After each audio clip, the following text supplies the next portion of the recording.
Jaga Rahim, Bapak Hamdan dan jajarannya. Siapa jajarannya saya nggak tahu, cuma ada jajarannya. Kemudian para hadirin yang saya hormati, baik yang dari Gagara Company maupun dari yang lainnya, yang mudah-mudahan semuanya dimuliakan oleh Allah Subhanahu wa Ta'ala. Pertama-tama saya mengucapkan terima kasih yang sebesar-besarnya atas dukungan DKM Masjid Jaga Rahim, sehingga pada malam hari ini kita berkesempatan untuk sama-sama menggali, memahami apa itu yang disebut dengan Ahlus Sunnah wal Jamaah. Tentu kalau kita bicara Ahlus Sunnah wal Jamaah tidak cukup satu pertemuan, karena nanti akan menyambung dengan bahasan-bahasan yang lain. Tapi paling tidak pada malam hari ini kita memulai. Ada kaidah usul fikih yang bunyinya ma la yudraku kullu la yudraku kullu. Kalau nggak bisa diambil semua, jangan ditinggal semua. Kalau nggak bisa diambil semua, jangan ditinggal semua. Nah, karena itu malam hari ini mudah-mudahan menjadi permulaan yang baik ya, untuk kita semua, dan mudah-mudahan ke depan akan ada lagi kajian-kajian seperti ini. Hadirin yang saya hormati, ketika Rasulullah Shallallahu Alaihi Wasallam wafat, sebagian sahabat Ansor itu kumpul di sebuah tempat yang namanya Saqifah Bani Sa'idah di Madinah. Saqifah Bani Sa'idah itu tempat yang kalau sekarang kalau di itu kira-kira namanya seperti gedung untuk rapat, Ustaz. Apa namanya? Balai rakyat. Jadi di Madinah itu banyak sekali Saqifah. Yang paling terkenal adalah Saqifah Bani Sa'idah, tempat untuk kumpul-kumpul membicarakan persoalan umat, membicarakan persoalan masyarakat, itu namanya Saqifah Bani Sa'idah. Nah, ketika Rasulullah wafat, sekelompok sahabat dari Ansor kumpul di Saqifah Bani Sa'idah. Mereka berniat untuk mendeklarasikan seorang sahabat namanya Sa'ad bin Ubadah untuk menjadi khalifah pengganti Rasulullah. Hampir disepakati, dibaiat, tiba-tiba Sayyidina Umar datang. Jangan dulu, jangan dibaiat Sa'ad bin Ubadah. Kenapa? Kita tunggu, masih banyak yang lebih senior. Dalam hal ini menurut saya, kata Sayyidina Umar, yang paling layak menjadi pemimpin pasca wafatnya Rasulullah adalah Abu Bakar Siddiq. Karena beliau adalah Quraisy, beliau adalah memiliki baris sahabat senior, berjuang bersama Rasulullah, yang termasuk Sani Isnaini idhuma fil ghar.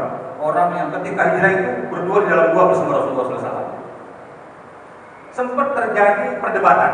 Kata Rasulullah, bisa saya orang pribumi, orang asli sini, maka saya atau harus orang kami yang jadi pemimpin.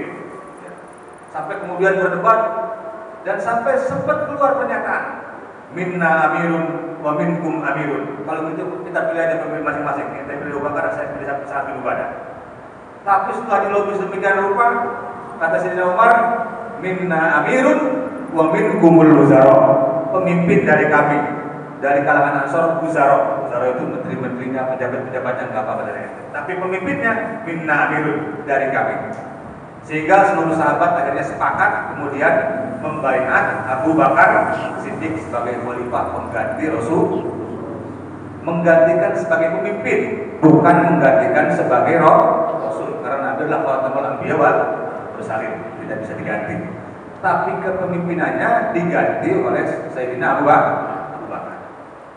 Nah, sementara ada juga sebetulnya kelompok lain yang cenderung memilih Imam Ali bin Abi Thalib. Kelompok ini adalah kelompok Bani Hashim. Siapa itu Bani Hashim? Keluarga besar Rasulullah. Muhammad bin Abdullah bin Abdul Muthalib bin Hashim. Ali bin Abi Thalib sepupu Rasulullah, artinya masih masuk keluarga besar Bani Hashim. Terutama 4 orang sahabat, mereka adalah Ammar bin Yasir, Salman Al-Farisi, Miqdad bin Aswad, Abu Dzar Al-Ghifari, itu cenderung ingin memilih Imam Ali bin Abi Thalib. Apa alasannya? Pertama, masih kerabat Rasulullah. Kedua, tokoh Cina, oke, orang yang alim, berilmu. Rasul mengatakan, ana madinatul ilmi wa ali babuha. Kalau saya di kota ilmu, maka pintunya adalah Imam Ali. Belum lagi Imam Ali adalah awaluman aslama minas sibyan, orang yang pertama kali masuk Islam dari kalangan pemuda itu Imam Ali. Fatihu Khaybar, orang yang membuka daerah Khaybar. Yang lain-lain kalah ketika Imam Ali pimpin menang. Atas dasar itulah kemudian para sahabat tadi cenderung ingin memilih Imam Ali bin Abi Thalib sebagai pemimpin pengganti Rasul. Tapi kemudian akhirnya sahabat sepakat untuk memilih Abu Bakar Siddiq. Setelah Abu Bakar Siddiq dipilih, pada akhirnya sahabat semua sepakat. Kurang lebih memimpin selama 3 tahun kalau nggak salah. Kemudian ketika akan wafat, Abu Bakar Siddiq mewasiatkan kepada Umar bin Khattab. Kenapa? Pertimbangannya saat itu adalah umat Islam butuh pemimpin yang tegas, dan ketegasan itu ada di diri Umar bin Khattab. Tapi beliau mengatakan, kalau saya nanti meninggal dan ditanya di dalam kubur, siapa yang kau tunjuk sebagai penggantimu, maka dengan bangga akan saya katakan Umar bin Khattab. Saya tidak salah pilih. Kemudian setelah Umar bin Khattab akan meninggal dunia, dikumpulkanlah 6 orang sahabat. Mereka adalah Ali bin Abi Thalib, Utsman bin Affan, Talha bin Ubaidillah, Zubair bin Awam, Abdullah bin Umar. Ada 6 sahabat, disuruh berebut. Engkau 6 orang ini tolong bermusyawarah, pilih 1 dari 6 orang ini, dengan syarat anak saya Abdullah bin Umar jangan dipilih. Jadi anaknya itu dimasukkan ke dalam tim 6, tapi nggak boleh dipilih. Hebat Sayyidina Umar itu punya anak dimasukkan ke dalam tim 6, tapi syaratnya tidak boleh dipilih. Ente pilih yang 5 aja. Kalau enggak Utsman, Ali, kalau enggak Ali, Tolha, kalau enggak Tolha, Zubair. Pokoknya pilih salah satu dari itu. Akhirnya secara aklamasi dipilih kemudian Sayyidina Utsman bin Affan. Sayyidina Utsman bin Affan itu memimpin 12 tahun. Ini sebelum saya sampai ke Ahlussunnah. Memimpin selama 12 tahun. 6 tahun pertama aman, nggak ada masalah. 6 tahun kedua mulai banyak gejolak, mulai banyak fitnah, mulai banyak huru-hara, kebijakannya banyak diprotes, dan karena suasana tidak kondusif, banyak dimanfaatkan oleh orang-orang yang tidak punya kepentingan. Kebijakannya di Syam, di Syria dikritisi, kebijakannya di Kairo, di Mesir dikritisi, hingga akhirnya beliau itu terbunuh. Dan ketika terbunuh, ini tidak lepas dari peran seorang Yahudi yang namanya Abdullah bin Saba. Itu fitnatul kubra pertama dalam Islam. Kemudian setelah Sayyidina Utsman meninggal dunia, sebagian sahabat membaiat Imam Ali. Namun Imam Ali tidak serta-merta menyetujui. Kata Imam Ali, saya mau jadi khalifah dengan catatan kibar sahabat. Mana itu Talha bin Ubaidillah, mana itu Zubair bin Awam, mana itu sahabat-sahabat senior. Kalau mereka bayar, saya terima. Kalau yang bangsa aktivis begini, saya nggak mau. Ini kalau membayar pasti ada kepentingannya. Pengen jadi lurah, pengen jadi camat, pengen jadi wali kota. Tapi kalau senior-senior membayar, saya mau. Akhirnya sepakat membayar Imam Ali bin Abi Thalib. Tapi rupanya masih menyisakan masalah. Apa itu? Ketika Sayyidina Utsman meninggal, saudaranya Muawiyah bin Abi Sufyan menuntut, saya mau membaiat Imam Ali dengan catatan selesaikan dulu masalah siapa yang membunuh saudara saya itu. Kata Muawiyah bin Abi Sufyan yang saat itu adalah wali di Syam, seorang wali, seorang gubernur di Syria. Tapi memang karena suasananya chaos, kira-kira peristiwa 98 lah, itu nggak tahu siapa yang nolong, siapa yang apa istilahnya itu kalau jarang, nggak ada yang tahu. Yang dibunuh siapa, yang dibunuh siapa nggak tahu. Suasana sedang chaos, nggak tahu siapa yang dibunuh siapa. Tapi mau Utsman nuntut, sehingga terjadilah perang sipil. Ketika terjadi perang sipil, pasukan Muawiyah terdesak, ngangkat Quran, mushaf. Di pasukan Imam Ali banyak sahabat yang hafal Quran. Ketika mushaf diangkat, masuk. Selesai. Karena jangan lagi. Cukup, dijerah. Setelah jerah disepakati, nanti kita musyawarah di satu tempat namanya di Dumadul Jandal. Sebenarnya pelajaran ada di sekolah aliyah, sanawiyah sudah ada. Iya, tapi nggak boleh salah. Sedangkan yang namanya kiai ulama tidak boleh bohong, meskipun boleh salah. harus disampaikan apa adanya. Ketika musyawarah, negosiasi, Abu Musa al-Asy'ari mewakili Imam Ali, Amr bin As mewakili Muawiyah bin Sufyan, ternyata keputusannya itu mengecewakan sebagian pendukung Imam Ali, sampai muncul kemudian kata-kata la hukma illa lillah, tidak ada hukum kecuali hukum Allah. Imam Ali disalahkan, sebagian pengikutnya yang tadi setia mendukung menyalahkan Imam Ali. Kenapa ente setuju dengan putusan tadi itu? Putusan tadi itu merugikan kita, menguntungkan Muawiyah.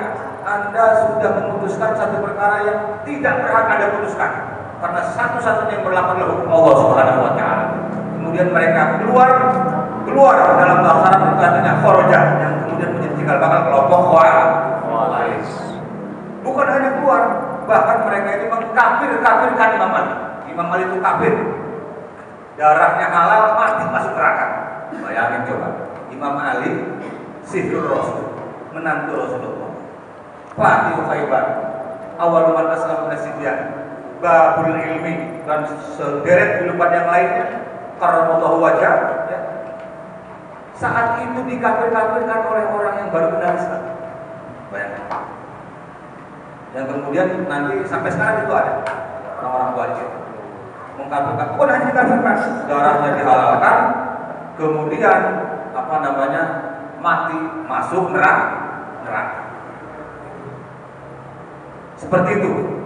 Nah, dari sinilah kemudian muncul perdebatan mengenai pelaku dosa besar. Apakah orang yang berdosa besar itu masih muslim, masih beriman? Apakah dia sudah keluar dari keimanannya? Kata Khawarij, orang yang melakukan dosa besar sudah keluar dari keimanannya, darahnya halal, mati masuk neraka. Sementara menurut Mu'tazilah enggak. Nah, ini berkembang nanti ke firqah berikutnya.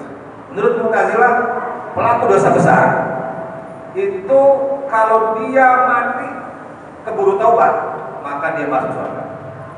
Tapi kalau dia mati sebelum taubat, maka tempatnya di manzilah bainah manzilatain. Dia masuk neraka, tapi nerakanya lebih ringan daripada neraka orang kafir yang beneran. Jadi kalau orang kafir itu masuk neraka, apinya gede, apalagi disiksa pakai linggis. Ini gambaran yang kita baca di komik-komik kira-kira begitu. Kan ada tuh. Padahal faktanya pasir berdasar. Kulaba dan umpat dan dan. Maka nerakanya orang beriman yang berbuat maksiat ini dan proses bertebak, tobat, neraka dia itu lebih ringan.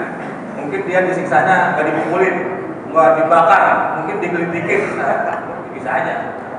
Pokoknya lebih ringan daripada neraka yang berat.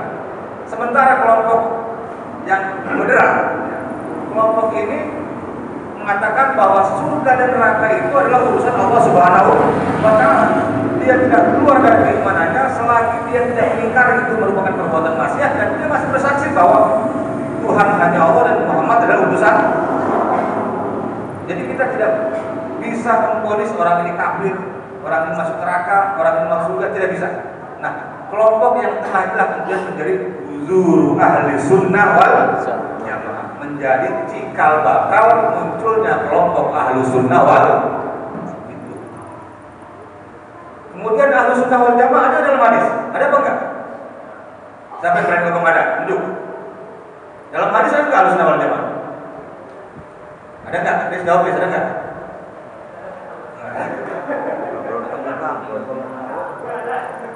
Latak tariku ummati ala salah sabina firqah kulluhum benar, sungguh nanti umatku akan terpecah menjadi 73 golongan, semuanya masuk neraka. Qalu illa wahidan, kecuali satu. Qalu man hum ya Rasulullah, siapa yang satu itu? Qala salah. Qala ma ana alaihi wa ashabi wa qala al-Khattabi hum ahlus sunnah wal jamaah. Jadi ahlus sunnah wal jamaah itu tafsiran. Aslinya ma'ana alaihi wa ashabi, yaitu aku yang mengikuti para sahabat. Kata ahlul itu ailah, keluarga besar. Sunnah tradisi Nabi, jamaah. Yang konon istilah itu muncul ketika Muawiyah bin Abi Sufyan melakukan rekonsiliasi kepada para sahabat. Dikumpulin, udah usah ribut-ribut, sekarang kita rukun aja. Nah, pada saat itu disebut sebagai Amul Jamaah, tahun rekonsiliasi. Jadi kelompok yang tengah tadi, yang tidak mengatakan kafir, tidak memvonis orang masuk surga atau neraka, mereka inilah buzur. Buzur itu cikal bakal, bibit dari munculnya kelompok Ahlus Sunnah wal Jamaah. Belum ada, kelompoknya belum ada, tapi baru bibit. Manhaj pikirnya sudah ada, pola pikirnya sudah ada, tapi kelembagaannya, mazhabnya, firqahnya belum ada. Sama seperti Syiah, belum ada. Nah, di sini kalau kita lihat gerayan, nah, tadi balik lagi. Innal muslimina wa ini khalafu ba'da wafati Rasulillah. Orang muslim meskipun mereka berbeda pendapat setelah Rasulullah wafat, ila salah satu intijahil kepada 3 kelompok, 3 arah politik. Yang pertama Ansor, yang kedua Quraisy, yang ketiga Bani Hashim. Lanjut. Illa anna hadzal ikhtilaf yang lam yu'athir ala istiqrari amril khilafah fi ahli Abu Bakar. Hanya saja perbedaan ini tidak mempengaruhi stabilitas politik dari zaman Abu Bakar sampai zaman Utsman. Perbedaan itu biasa. Perbedaan antara Abu Bakar dengan Umar dengan Utsman itu biasa. Tapi hadzal ikhtilaf lam yu'athir ala istiqrari amril ummah ila ahli Utsman bin Affan. Tidak pernah terjadi masalah sampai kemudian terbunuhnya Utsman bin Affan. Maka kalau kita lihat dalam sejarah, yang pertama kali mendapat gelar khalifah siapa? Abu Bakar, ya kan? Ketika kemudian yang pertama kali mendapatkan gelar Amirul Mukminin siapa? Umar bin Khattab.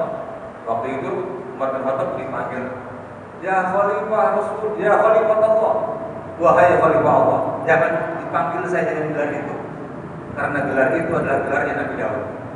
Ya Khalifah Rasulullah, jangan panggil saya dengan gelar itu, karena gelar itu adalah gelarnya Abu Bakar Siddiq. Ya Khalifah Rasulullah, wahai penggantinya Rasulullah. Dzalika amrun tul atau dzalika amrun tul, gelarnya kepanjangan. Khalifatullah nggak mau, Khalifah Rasulullah nggak mau, Khalifah Rasulullah juga enggak. Akhirnya yang memanggil Mughirah kecapean.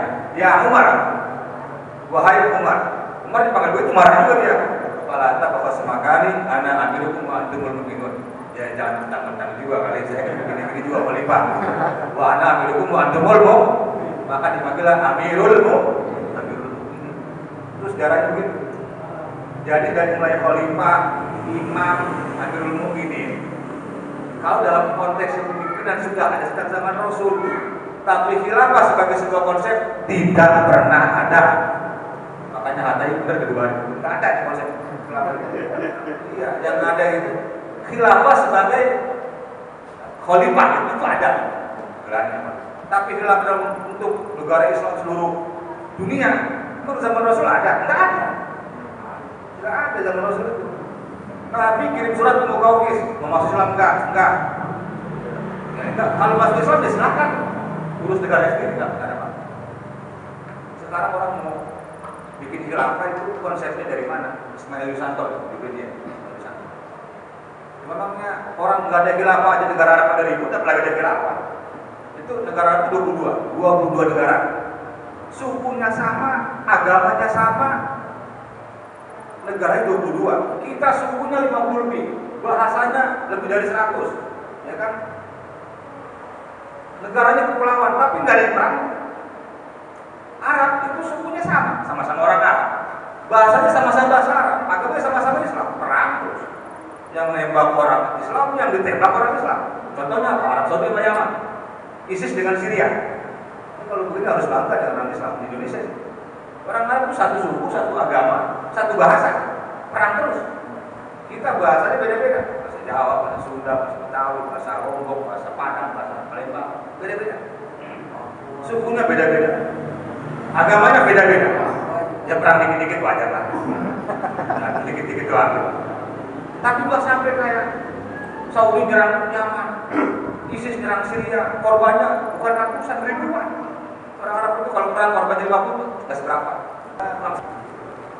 Lam yu'athir amrul khilafah fi ahli Abu Bakar Ilajar Nabi Ahli Utsman bin Affan. Watak hadil pernah dikatakan Utsman bersama Rasulullah ahli Ali bin Abi Thalib, watak dari ahli Abdurrahman bin Muljam. Sampai kemudian karena Muawiyah bin Abi Sufyan menuntut, ya, terjadi perjanjian di Tumatul Jandal. Sebagian kelompok Imam Malik kecewa, keluar menjadi Khawarij, menjadi cikal bakal Khawarij. Ya.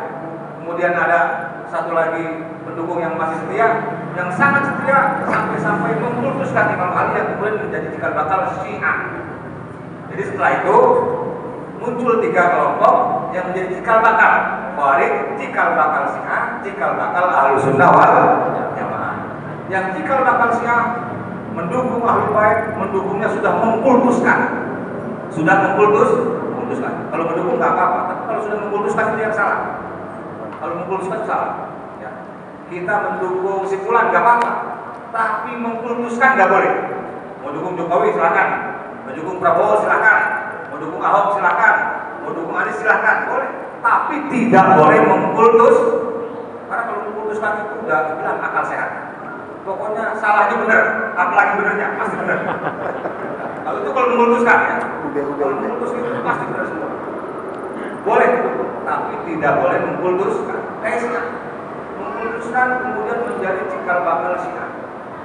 Ada kelompok tengah yang kemudian mengatakan bahwa yang penting itu rukun, yang mudah-mudah itu bagian dari ijtihad, kita jadikan pelajaran. Kita tidak bisa memvonis orang itu kafir atau tidak selagi dia baca syahadat agamanya sama dengan kita. Dan kelompok ini kemudian menjadi tujuh ahli sunnah wal jamaah, menjadi cikal bakal munculnya kelompok ahli sunnah wal jamaah setelah terjadi peristiwa pembunuhan Imam Ali bin Abi Thalib. Yang bunuh namanya Abdurrahman bin Muljam, orang yang dikenal ahli ibadah. Kok bisa membunuh? Dangkal pemahaman agamanya, hanya terjebak kepada ritual keagamaan. Sekarang banyak orang yang baca Quran yang fasih, sering baca Quran, sholat tahajudnya rajin, kelihatannya religius, tetapi pemahaman agamanya dangkal. Banyak yang begitu, banyak sekali. Kemarin saya cerita itu di Makobrimob, naper istilahnya napi teroris napter ya. Itu kalau mau sidang dia baca Quran.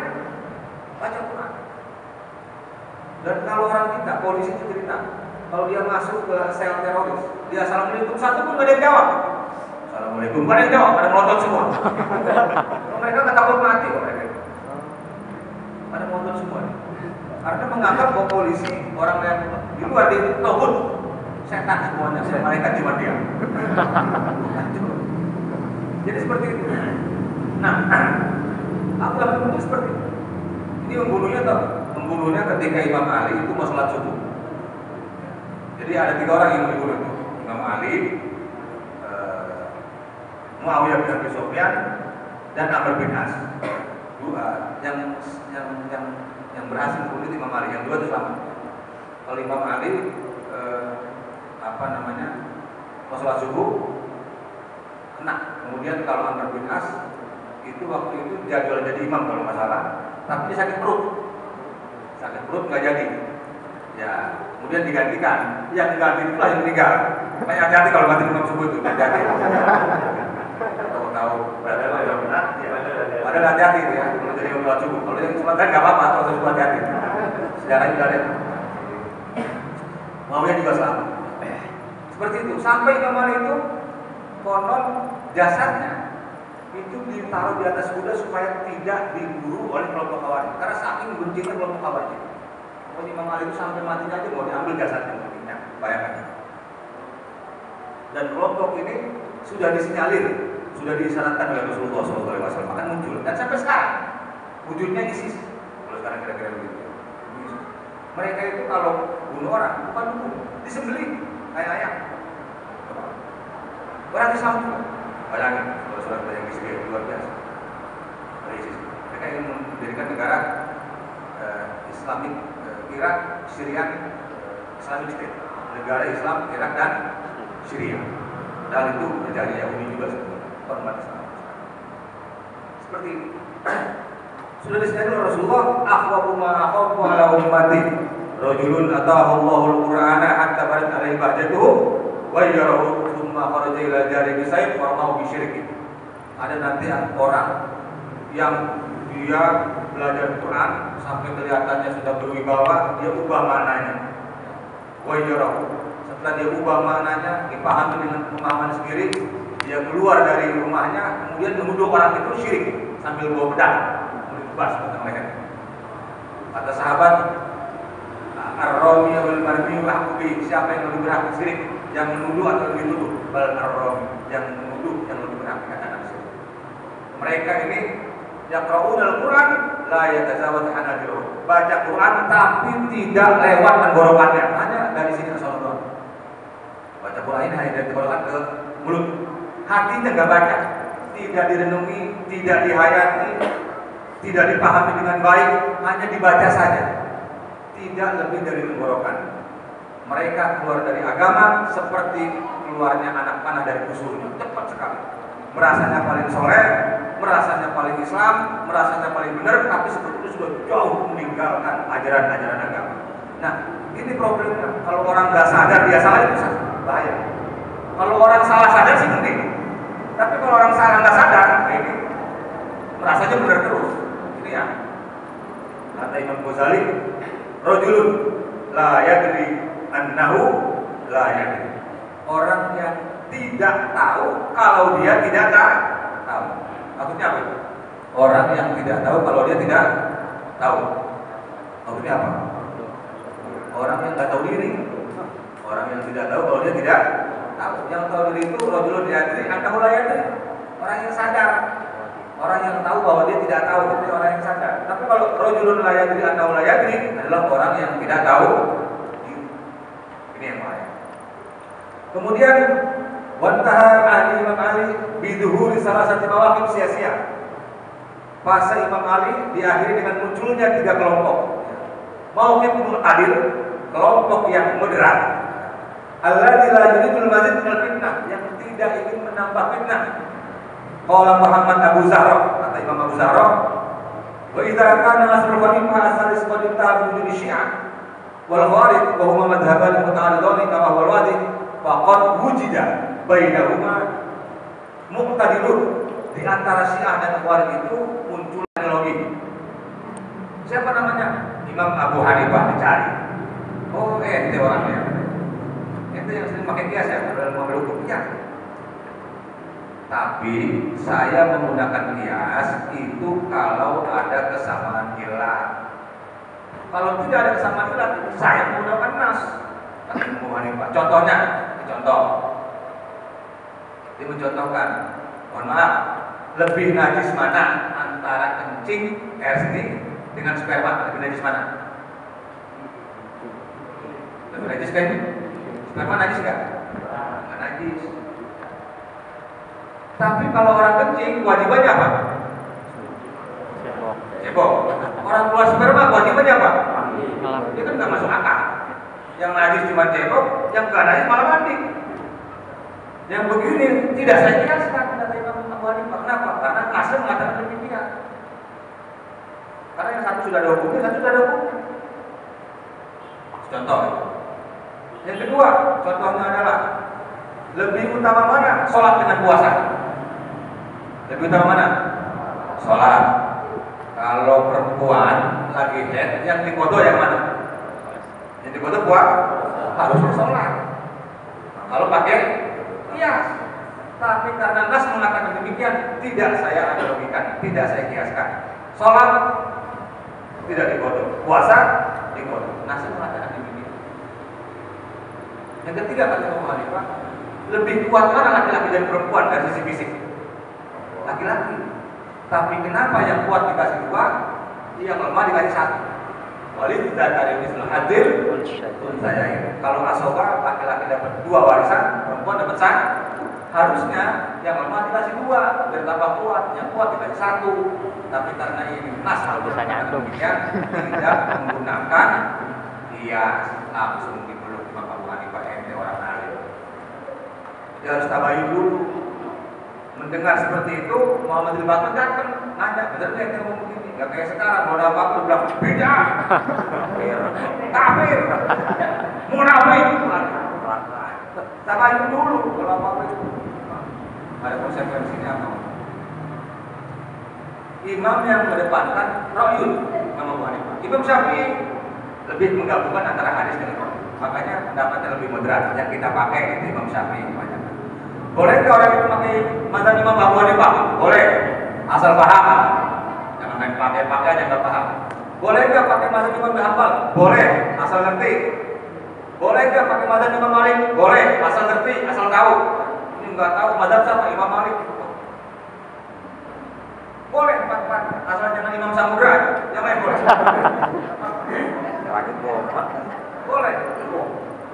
Wudu Imam Syafi'i kalau ketemu bersentuhan perempuan batal mutlak. Amdan au bigore amdin. Ya. Sahwa au biduni sahwa al-lamis wal malmus, sengaja enggak sengaja, ada sahwatnya atau tidak, yang kecolek maupun yang kecolek, batal hukumnya mutlak. Kata Imam Syafi'i, kata Imam Abu Hanifah, enggak. Kalau ada sahwatnya baru batal. Imam Malik. Boleh pakai dua silakan. Asal tahu. Kalau nggak tahu ya tentu ketemu cewek kan salaman dan terus begini aja, nggak batal katanya. Imam Malik gitu. Dalilnya apa? Ya itu kan Imam Malik aja. Itu nggak benar itu. Jadi begitu. pulang terawih kejar-kejar perempuan di atas rumah tangannya. Ini pendapat Imam Malik kan? Bukan begitu maksudnya. Jadi seperti itu. Itu dimanifestasikan dalam DM itu dari 4 mazhab fikih, 2 mazhab akidah, 2 mazhab tasawuf. Dan itu representasi dari adil wasaton, moderat, di tengah, konsisten, tidak ke kanan, la ifrata wala tafrid. Tidak apa la ifrata wala tafrid bahasa Indonesia.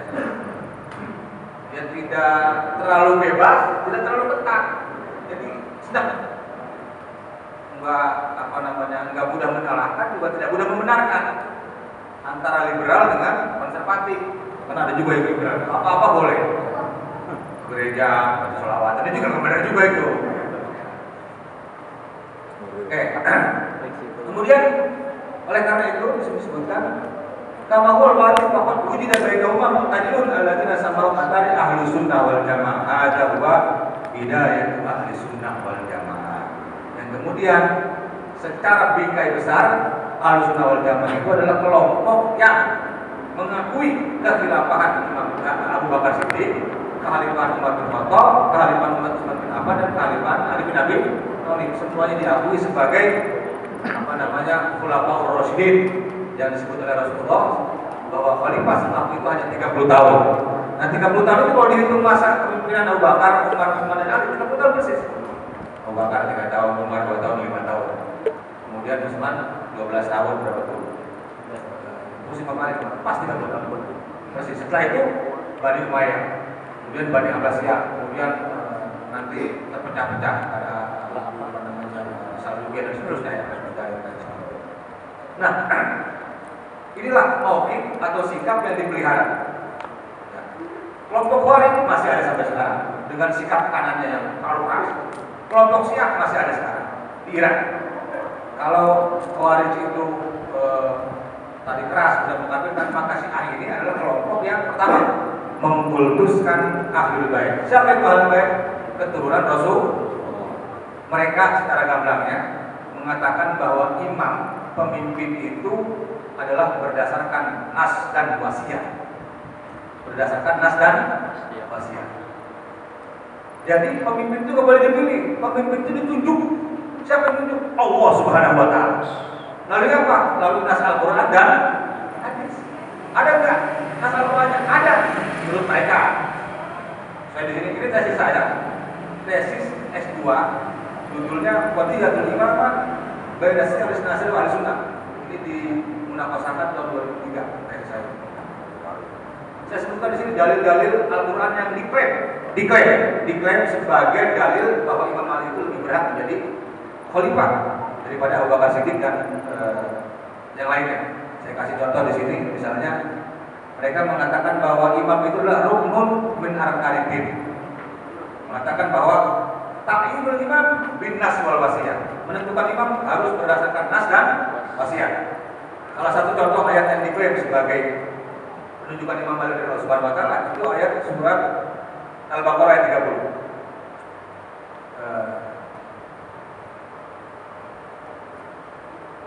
Di sini dikatakan maaf bukan Pernah dengar tentang mubahalah? Mubahalah, sumpah mubahalah. Kan dia bilang, summana betahil, saya lupa ayat namanya. Summana betahil pada Allah atau bayi halal kadhibin. Faqul ta'alu nadu abna'ana wa abna'akum wa nisa'ana wa nisa'akum wa anfusana wa anfusakum summana betahil pada Allah atau bayi halal kadhibin. Itu sumpah mubahalah. Ketika Rasul mubahalah yang sekarang sering dipakai di persidangan, kemarin anak saudara itu pengen mubahalah di sidang, tapi nggak diladenin. Habib Rizik katanya mau mubahalah tapi nggak jadi. Dulu kalau orang itu berselingkuh, Rasulullah berdoa, ya Allah saya pengen daging burung ini saya makan dengan orang yang paling kau cintai. Baru selesai doa tok dibuka, yang muncul Imam Ali. Kata orang Syiah menunjukkan bahwa Imam Ali itu adalah makhluk yang paling dicintai oleh Allah. Orang yang paling dicintai adalah orang yang paling berhak menjadi khalifah. Pokoknya sambung-sambung lah biar ini, biar nyambung. Makanya harus dinas wasiat. Setelah menggunakan nas, maka imam berikutnya melalui mekanisme wasiat. Imam Ali meninggal, katanya wasiat kepada Imam Hasan. Imam Hasan meninggal, wasiat kepada Imam Husain. Imam Husain meninggal, wasiat kepada Imam Zainal Abidin. Imam Zainal Abidin meninggal, wasiat kepada Imam Muhammad Bakir. Imam Muhammad Bakir meninggal, wasiat kepada Imam Ja'far As-Shadiq. Imam Ja'far As-Shadiq meninggal, wasiat kepada Imam Musa Al-Kadzim. Imam Musa Al-Kadzim meninggal, wasiat kepada Ali Al-Hadi. Ali Al-Hadi meninggal kepada Al-Jawad. Al-Jawad meninggal kepada Al-Ridho. Al-Ridho meninggal kepada Hasan Al-Askari. Hasan Al-Askari meninggal, anaknya baru usia 5 tahun, namanya Muhammad. Ketika dia meninggal, kata orang Syiah diselamatkan oleh Allah, taruh di dalam gua. Sampai sekarang belum keluar. Jadi sudah 1.000 tahun. Apa? Namanya Mahdi Al-Muntazor, kata orang Syiah. Jadi kalau saudara-saudara ini melihat di internet tentang Mahdi yang seperti saya sebutkan, pastikan itu akidah Syiah. Maka jangan sembarang berguru. Kalau berguru sama Google, nggak tahu kita sumbernya dari mana. Atau sumbernya dari website Syiah, website Khawarij, website Salafi, website Wahabi ini ya kurang lebih sama-sama bahayanya.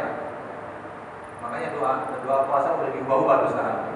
Sahabat doa maaf apa saya nggak ngerti lah. Saya dari kecil belajar doa puasa ya. Kalau malah tak suka. Diubah-ubah itu. Doa apa diubah? Doa bahasa apa aja yang penting baik doa.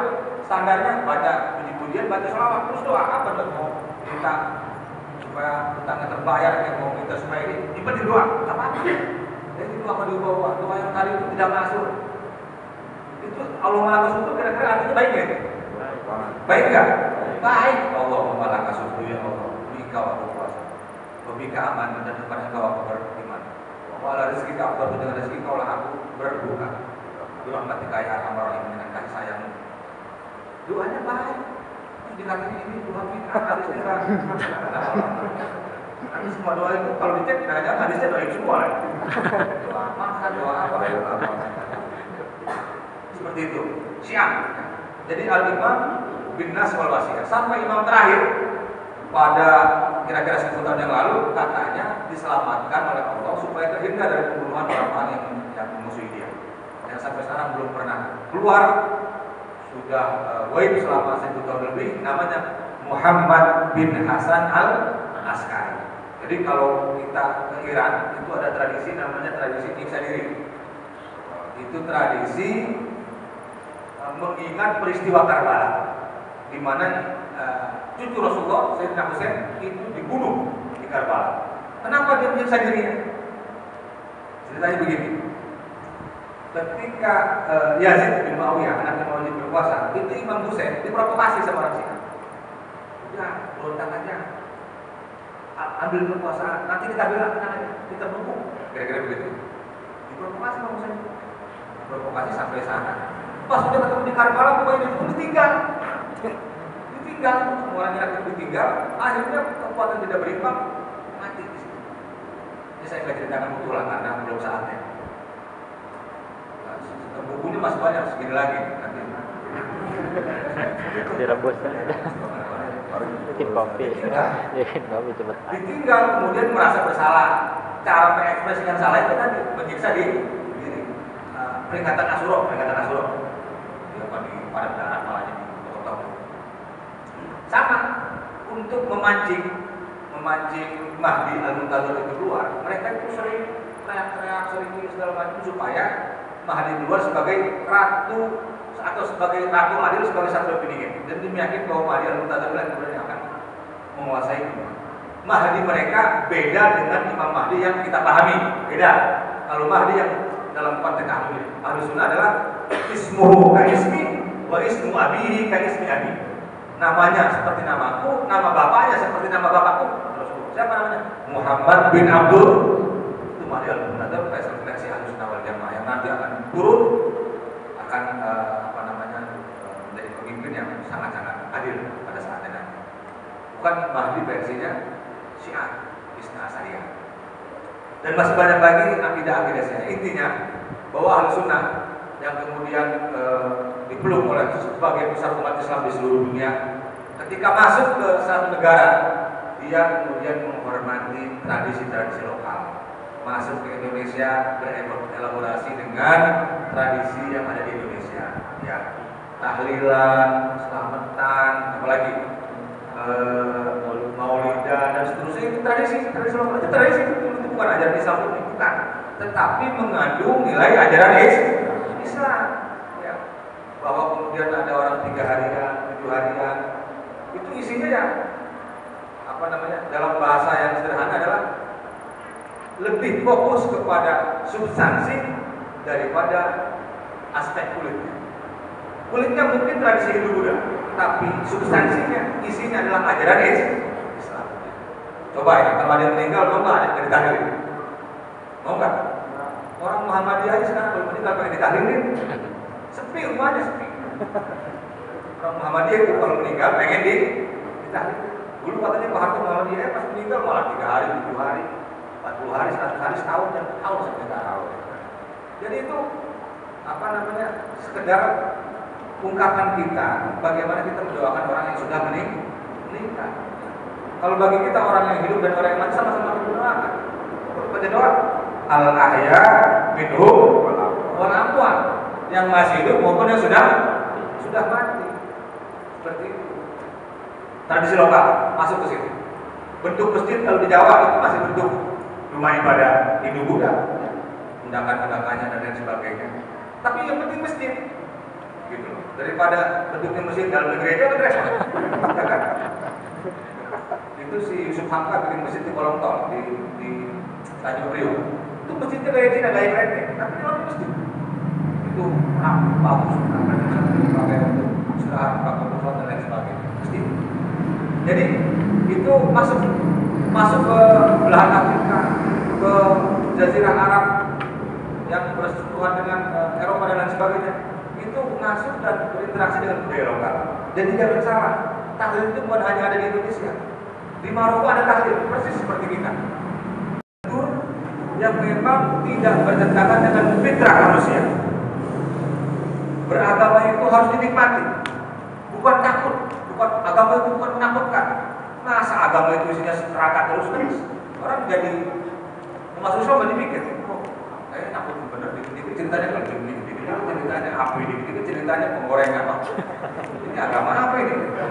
Padahal Islam itu bukan hanya akidah dan syariah, tapi hadoroh juga, budaya, peradaban, pengetahuan itu Islam. Bukan hanya bicara akhirat tadi, bukan. Dan mana ibadah juga luas, bukan hanya ibadah dalam pengertian makhluk, sholat, puasa, tapi lebih dari itu, berbuat untuk kepentingan orang banyak ibadah, berprestasi ibadah, menolong orang juga ibadah, tenggang rasa ibadah, tasamuh toleran juga ibadah, menghargai orang ibadah. Lebih luas maknanya daripada sekedar ibadah. Kalau yang tawabik, sholat, puasa, zakat, haji itu selesai, semuanya paham itu wajib selesai, tinggal dikerjakan, beres. Tapi yang lain-lain itu yang mungkin belum kita paham. Oleh karena itu, terakhir saya menyampaikan bahwa Indonesia itu negara yang menjadi supermarket ideologi. Apa itu supermarket ideologi? Negara yang ajaran apapun yang masuk pasti ada pengikutnya. Ini yang bahaya. Ahmadiyah masuk ada pengikutnya, Syiah masuk ada pengikutnya, Salafi masuk banyak pengikutnya, Dia Nabi Jibril ada pengikutnya. Siapa lagi ajaran yang banyak? Gavatar ada pengikutnya. Saya kalau ngaku Nabi pasti ada pengikutnya. Pasti. Gavatar itu PNS DKI Jakarta, bagian olahraga. Itu ngerti agama, ngaku Nabi pengikutnya ada. Ya, saya kan gini-gini ya sekolah gitu lah. Kalau ngaku Nabi ya saya yakin ada pengikutnya. Ada jemaah. Itu yang saya bahas dengan supermarket ideologi. Ideologi apa masuk pasti ada pembelinya. Ini yang bahaya. Ini yang bahaya. Saya oleh karena itu perlu dibentengi dengan akidah Ahlussunnah wal Jamaah yang sudah kita pegang, yang sudah dianut oleh leluhur kita, oleh orang-orang tua kita di sini. Dulu kita ngaji itu di sini di masjid saya itu belum ada ikrah kan, masih alif-alifan. Belajar sifat 20, kemudian ikat-ikat itu ngaji yang prosedural, yang tahapannya jelas. Sekarang enggak, kita pernah belajar ikrah, enggak pernah belajar Quran, tiba-tiba masuk ke masjid belajar tentang jihad. Ya udah bawa aja mau perang terus. Apa masalah? Dia nggak pernah ngaji, dari kecil nggak pernah ngaji, nggak pernah ngaji, ketemu orang, ini udah ditindas oleh orang kafir, pokoknya air apa, kalau di mana kamu ketemu, bunuhlah dia, sampai pada air. Itu yang ditanya. Nah karena begitu, tidak ada tahapan yang dilalui. Ibarat rumah itu fondasinya nggak dalam, ibarat gelas dia kosong, gelas kosong mau ditaruhin apa juga bisa, kolak bisa, mau ditaruhin es campur bisa, mau ditaruh timun suri bisa. Tapi kalau gelas kecil udah diisinya lumayan, udah diisinya. Meskipun yang timbang air putih lumayan udah diisinya, kuat. Oleh karena itu, yang sekarang ini terputus. Ya, remaja yang sekarang terputus. Oleh karena itu gampang dicuci otaknya. Saya pernah dengar itu yang ngebom Bali punya kelebihan. Kalau dia ngomong orang 15 menit tuh orang langsung tercuci otak. 15 menit. Hebat nggak tuh? Androzi. Kalau dia ketemu orang 15 menit, orang langsung ikut dia. Dicuci otaknya. Orang yang kosong ya, yang tidak pernah belajar agama secara mendalam, itu ketemu Amrozi 15 menit jadi pengantin. Jadi pengantin. Karena mereka menyebut bomber pelaku pembunuhan itu adalah pengantin. Karena diyakini mereka akan ketemu bidadari. Itu kemarin katanya yang di Surabaya, bombernya itu ketika dia ngebom, tubuhnya lulu lantak. Termasuk alat-alat yang ada. Ini kasihan ketemu bidadari, ini ketinggalan ketika. Katanya begitu. Jadi ngapain mau ketemu bidadari bunuh orang? Gimana? Ajaran mana coba kayak gitu? Atau bukan ketemu kurunin, kamtali dulu makmum, bidadari yang bermacam diri yang seperti penjara. Bidadari orang yang mau pengen enak mengorbankan orang lain itu kira-kira orang baik bukan? Bukan. Dia pengen ketemu bidadari, pengen makmur, tapi orang dibunuh dia, itu orang baik bukan? Bukan. Gimana? Cara berpikir seperti apa? Nah, ideologi yang saya sebut dengan ideologi transnasional ini yang bahaya.